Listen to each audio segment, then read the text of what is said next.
Hi crafters, today I'd like to share another felt project with you, and that's a jewelry bag. To create the shape of a bag, I'll use this die. It's called PLUSH Funny Fish by Memory Box. I have die cut the body twice out of brown felt, and I will also use some teal felt to cut out 2 fins and 2 lip shapes.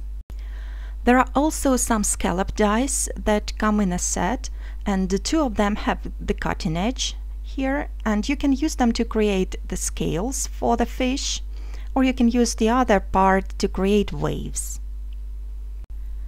But for this project I'll be using this scallop die that has no cutting edge, just a stitching guideline. So I am positioning the fish body die cut onto the die cutting plate, and then placing the scallop die on top, closer to the tail. And then I will run it through the die cutting machine. Then I'm going to repeat this process 2 more times to get 3 scallop lines. You can find the list of supplies that I'm using in the description as well as on my blog. Now when I'm done with the die cutting, I can move on to the stitching. To begin with, I'm going to stitch all the scallop lines, only the scallop lines, and I'm not going all around the body yet. When I come to the end of the line, I'm going in reverse direction, and this way I will get a continuous stitched line.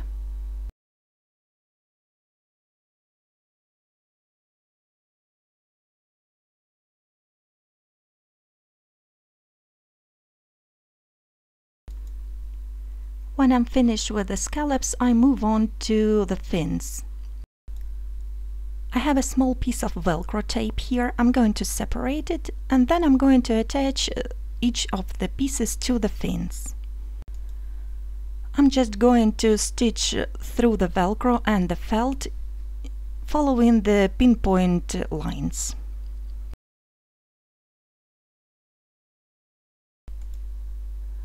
When the velcro is attached, I can trim off anything that hangs off the edges of the fin. I'm going to repeat the same process for another fin, and actually this will be the closure for my little bag.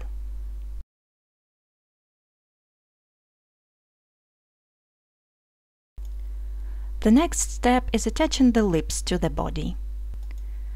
I will be stitching those 2 details together, but I'm only stitching where the 2 parts overlap, not around the edge.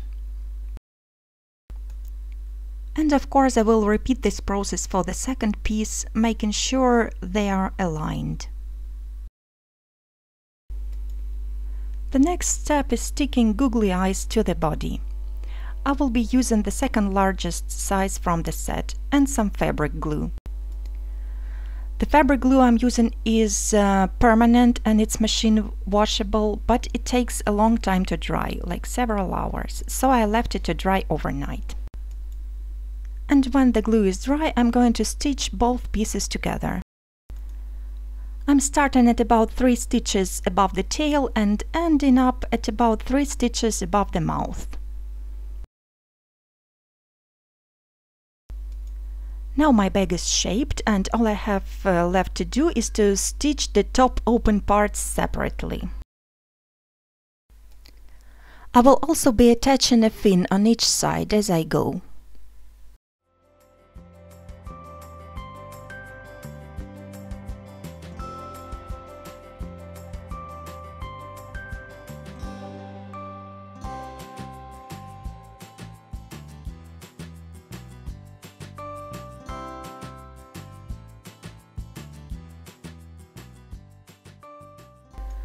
I'm going to use this little bag as a jewelry case. You can see that the color matches my bracelets, but of course it can be used for all kinds of small things.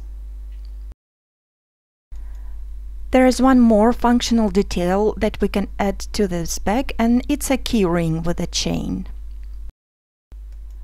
We can use this ring to attach the fish to the bag. Remember this bag with a crab pocket from my last video?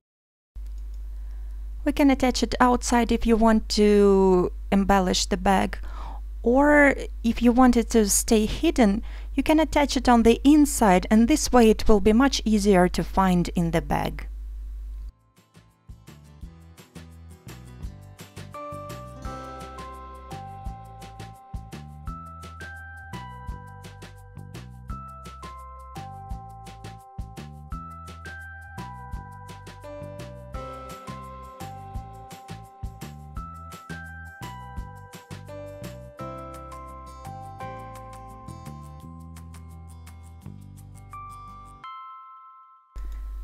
Thank you for watching this tutorial till the end.